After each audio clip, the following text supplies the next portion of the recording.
How does one go from being deputy press secretary for the First Lady to chief of staff for President Bush right after he's out of the White House? Well, again, it was a leap of faith on their part. I actually came to Houston after he lost the election to help her with her memoirs. And I was her researcher. She would want me to tell you and everyone watching Channel 11. She wrote the book herself, which she did. But I was her fact checker, her researcher, her editor. Fighting with Barbara Bush is definitely made me a tougher person. But about a year later, we finished the book. I was getting ready to leave to go to Chicago, back to newspaper work. And President Bush asked me to fill in. His chief of staff had just retired, his first. How long did he want you to fill in? Couple months. This was in March, and he promised me by Labor Day he would hire someone. He said, by Labor Day, you'll be back to your life. I promise, Jean. And I told him I didn't know how to be a chief of staff. I didn't know how to be a boss, do a budget. And he said, don't worry about it. We'll make it up as we go. So I said, okay, I'll stay. We never talked about it again. And you stayed how long? Until he died.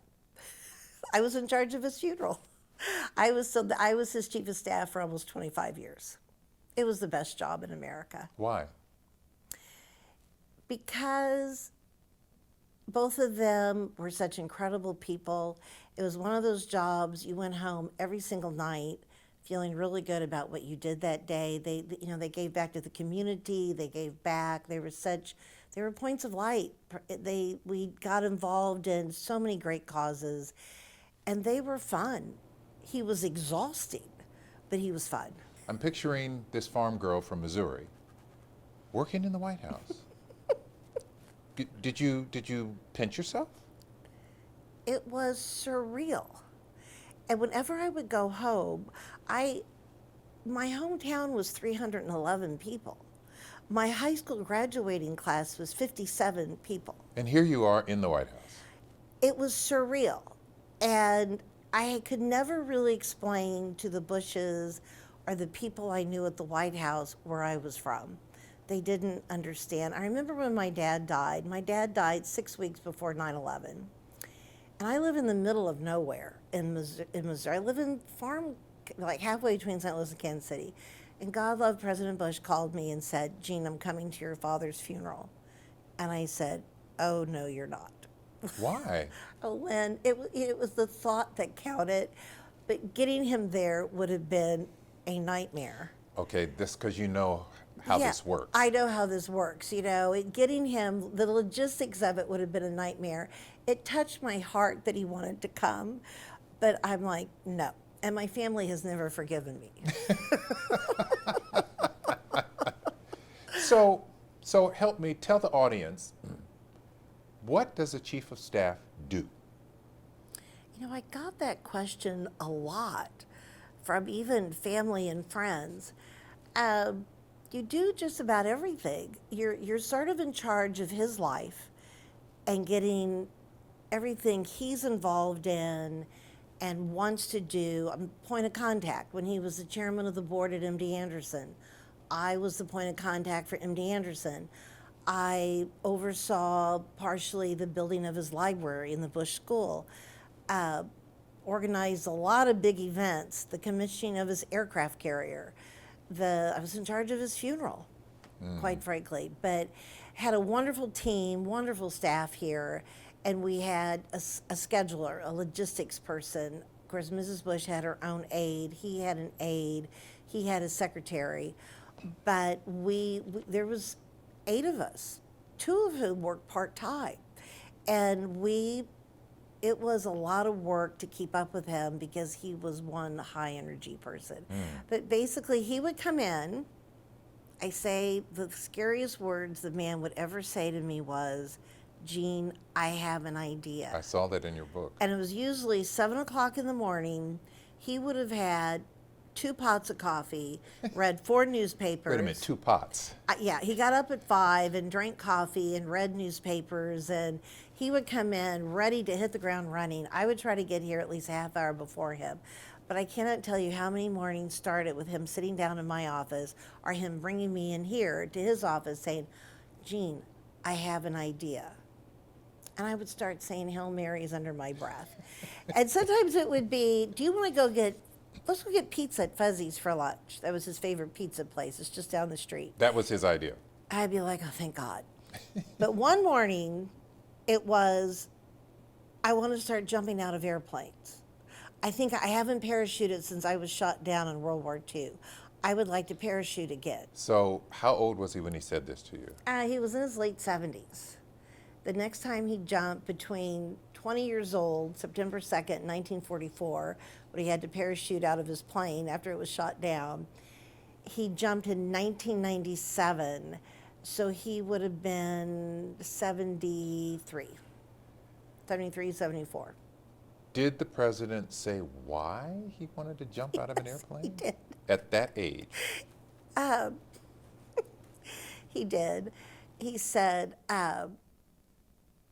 he did not like this word for some reason, but this is what it was. He literally needed closure.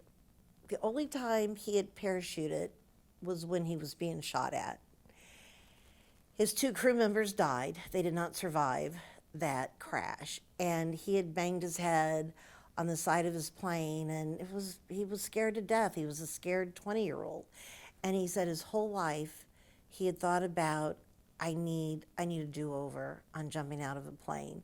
So finally, in his 70s, he decided it was time to do it. And I have a funny Colin Powell story. At that time, General Powell would have been, I don't know what he was doing. He, of course, became 43 Secretary of State, but in 1997, he was semi-retired, I guess.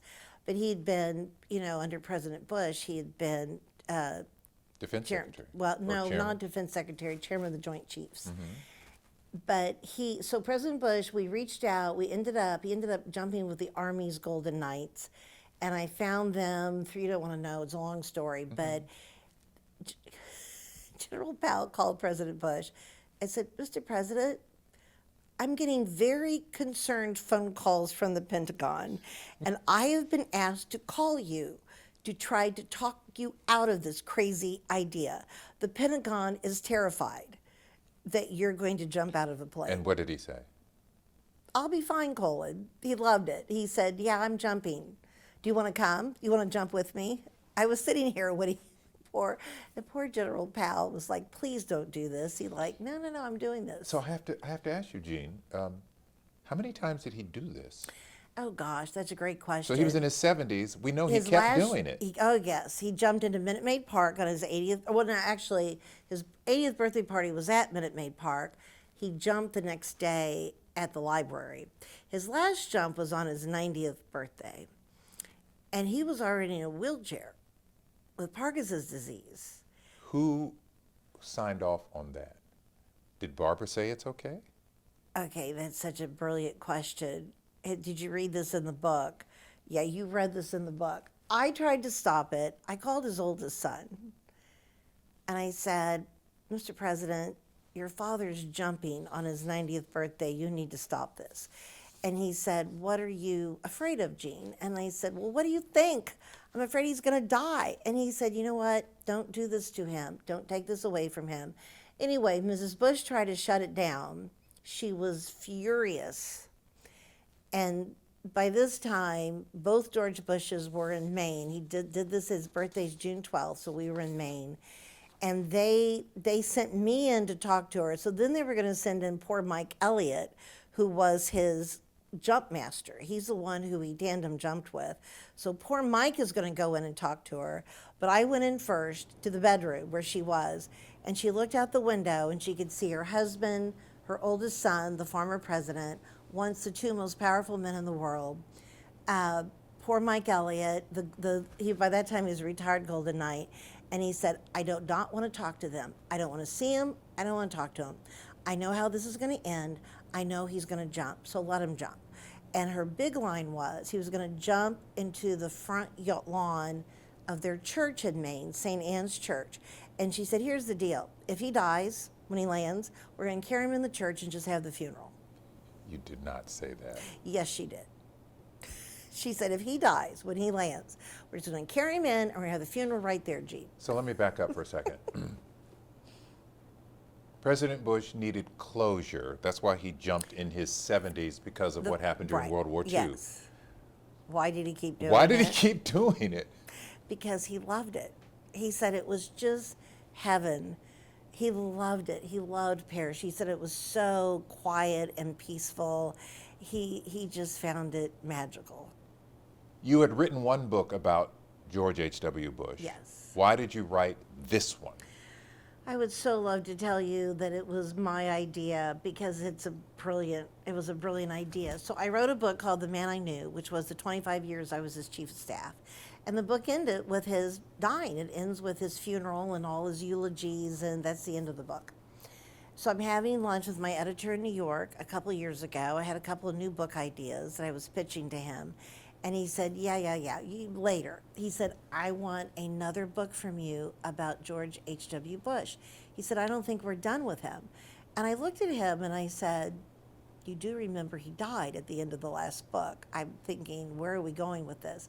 He felt there was a lot we could learn. He says, I want you to write a book about what we can learn from how he lived his life. Who came up with the title Character Matters? I think Sean and I did together. That's your editor. That's my editor. We were struggling with what the title should be.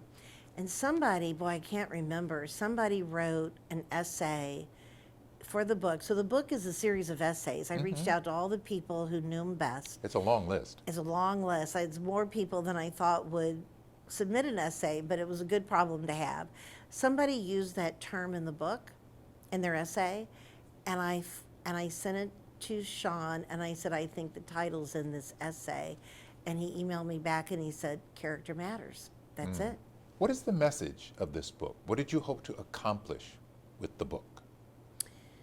I think when I wrote the book, as the book came together, as the essays came pouring in, and I talk about this in the author's note, we're not in a good place right now in this country. And we're so divided. And one of the things that is so different from when President Bush was president and vice president and in D.C. is we don't talk to each other anymore. We yell at each other, and we tend to hang out with people who look like us, who think like us. We don't mix and mingle with people on other sides of the aisle or who don't believe what we believe. And that wasn't the case when he was, no one reached across the aisle better than he did. When he was president, both houses of Congress were held by the Democrats for all 4 years. And we've lost the ability to figure out or to remember.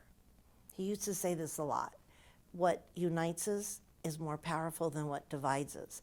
So that's why this became my mission in writing this book, to remind everybody that it doesn't have to be this way.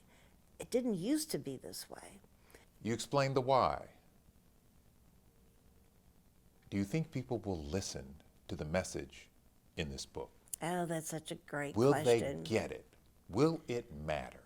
In my heart of hearts, I would love to make it mandatory reading in D.C., particularly for Congress. I would love to lock them in a room and say, you can't come out till you've read this book. That's never going to happen. What I'm really hoping is young people read this book. They need an example of leadership, behavior, humility, that character does matter, kindness. You listen to each other. It's okay to agree to disagree. And also, you're not always going to be right. Sometimes the other person is right. And we've forgotten that too. You go on and on about Bush 41's kindness, character, courage, empathy, but he ended up being a one-term president. Yes. He famously said, read my lips, no new taxes, but he raised taxes and he paid for it. Yes, he did. What did he think about that?